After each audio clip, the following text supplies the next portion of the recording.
Here's what I'll be tangling today. I tried and failed to record a June bullet journal / Zentangle episode earlier this month, but Izzy made it really difficult. And at some point I was just like, I need to get this done because I actually need to use it for planning and reminders and stuff. So I just worked on it out in the living room at my own pace, and now it's officially summer. So maybe I'll get July's bullet journal setup recorded, but I know better than to make any promises. We'll just see how it goes. Anyway, let's talk about this tangle. I was in the mood to chill out and do a Zentangle, but nothing specific was calling to me. So I thought I'd just lay out all the bijou tiles from my 9 Easy Zentangle Patterns videos, turn those upside down, and then randomly turn over 4 tiles and create something from those patterns.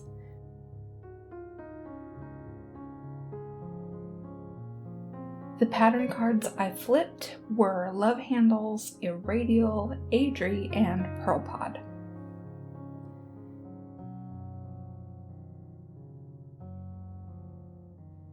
As always, you can find pattern credits and the complete list of the supplies I'm using in this video with my affiliate Amazon links in the description.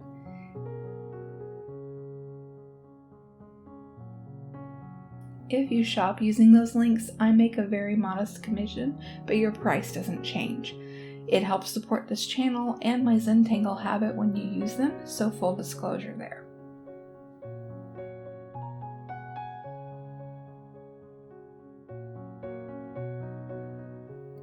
A while back, I posted a poll asking you all what kind of videos you wanted to see more of, and after those pattern compilation videos, Tangled Talk and long-form videos came really close to tying for second place, which surprised me a little.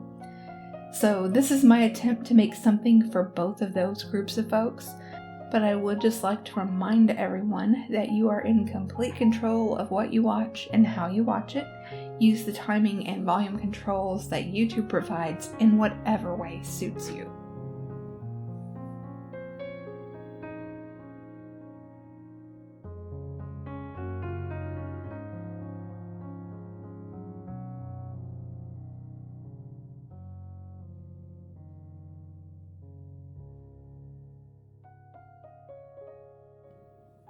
You might notice that the tile I'm drawing on is a slightly brighter white than the bijou tiles. That's because it's not an official Zentangle tile. It's a piece of Bristol vellum that I've cut to size. I had purchased a Strathmore pad for an online art class last month, and so that's what I'm working with at the moment. The class was taught by Jessie Lane, and it covered how to use colored pencils, and it was absolutely fantastic.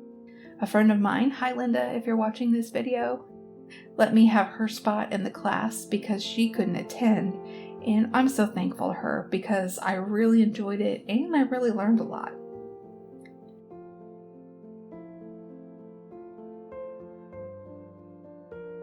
So yeah, this paper is meant for colored pencils and other dry media. It has texture, less texture than the 100% cotton paper that official Zentangle tiles are made from.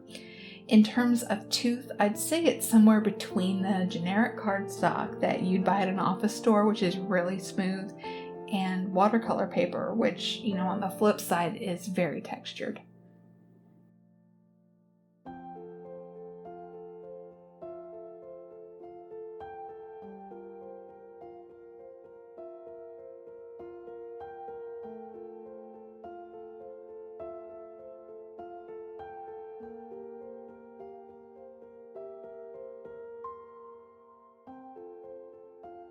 To catch you up on what I've been up to since my last video, a little while back, I spoke to a journalist with No Patient Left Behind about all the medical stuff I've been dealing with the last 6 years or so, about the stress of whatever medical treatments end up being in my future, that sort of thing. I don't know when that article will be published, but I'll post a link here or on my website. Honestly, probably both at some point in the future. Then, a few days after that interview, we celebrated my husband Dan's birthday. My mom came up to spend a few days with us, and we worked together on getting some things fixed around the house, including replacing an old range hood. That turned out to be a much more frustrating project than I had anticipated. Isn't that always the way with home projects, though? So we're on a very loose timeline, mind you, but our ultimate goal is to get this house in shape to sell so we can move into my mom's basement. I know it sounds funny and I love making the joke, but it really would work out so well on so many levels if we could make it happen. One major reason, aside from just being closer to my family, is that we'd also be closer to the hospital where I had brain surgery and did radiation and chemo back in 2017. So yeah, we got some stuff organized while Mom was here too. I really need that sort of thing because clutter shuts me down, creatively, but also just functionally. And my mom is the most organized person I know. The process so far just involved culling things that I no longer need. I sent some of the art supplies I had back with my mom for my nieces to use while they visit her for a couple of weeks this summer. As much as I love being surrounded by art and supplies and stuff, I had some duplicates of things and things I wasn't using enough to justify keeping them. And I wanted someone else to get some enjoyment out of them, basically, instead of them just collecting dust here. Speaking of collecting dust, I also finally gave away my Fit Desk last week. It's an exercise bike and work from home desk combo thingy. I'm finally accepting that I can't be active in the same ways that I was before brain cancer, but it's hard. Luckily though, I was able to just list it on Nextdoor and someone picked it up. With more people working from home now, I'm not really surprised that it got scooped up right away.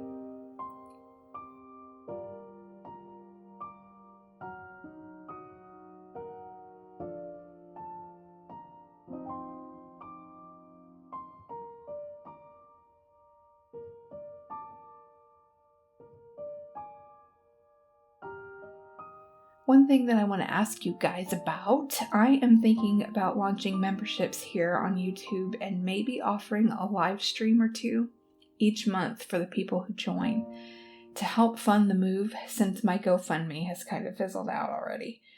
Of course, saying you're interested in memberships or live streams doesn't commit you to anything, but I would love to know if that sort of thing interests you because I'm just trying to gauge whether or not something like that would be worth the effort for me.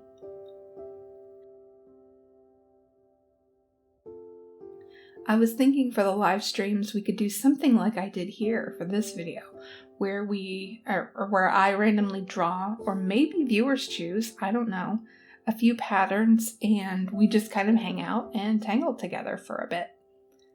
I wouldn't want to do anything like a formal class because, for one, I'm not a CZT, but also with my health and all, I just need flexibility. Then there's the fact that I just don't have teaching in me. Like I can see someone now being like, how should I do this? And then me responding, however you want, it's your Zentangle. And then that person being very frustrated, and rightfully so, that I'm not instructing enough if that's what they were expecting. So just leave me a comment. Let me know what you think about the live stream idea. I can tell you right now my face wouldn't be on it much, and Izzy would probably walk over my art a few times every session. So think about it more in terms of like a laid back hangout time together. I'm not the influencer type who's going to kill myself trying to appeal to everyone in the world. So I just want to be clear about all of that from the start. Sort of manage everyone's expectations, including mine. then I could publish the live stream for public consumption at some point later. It would help me get content out regularly without a bunch of extra work editing videos and stuff, because for me, that's a really time-consuming process.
And I'm about to wrap this Zentangle up. Unfortunately, for the end of this Zentangle, I thought my camera was recording when it wasn't.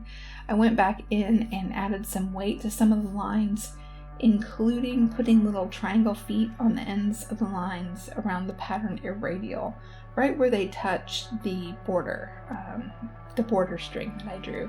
And then I added some graphite shading just to define that edge a little bit better. Other than that, I think everything else is self-explanatory just by watching the video. If not though, just leave any questions you have in the comments and I'll do my best to answer them. That's it for me for now. Thank you all for watching and for helping me get to 6,000 subscribers this week. Wow. I'll have another video as soon as I can, but in the meantime, I encourage you to subscribe and turn on notifications, since my posting isn't always on a set schedule. Anyway, until the next one, guys, happy tangling.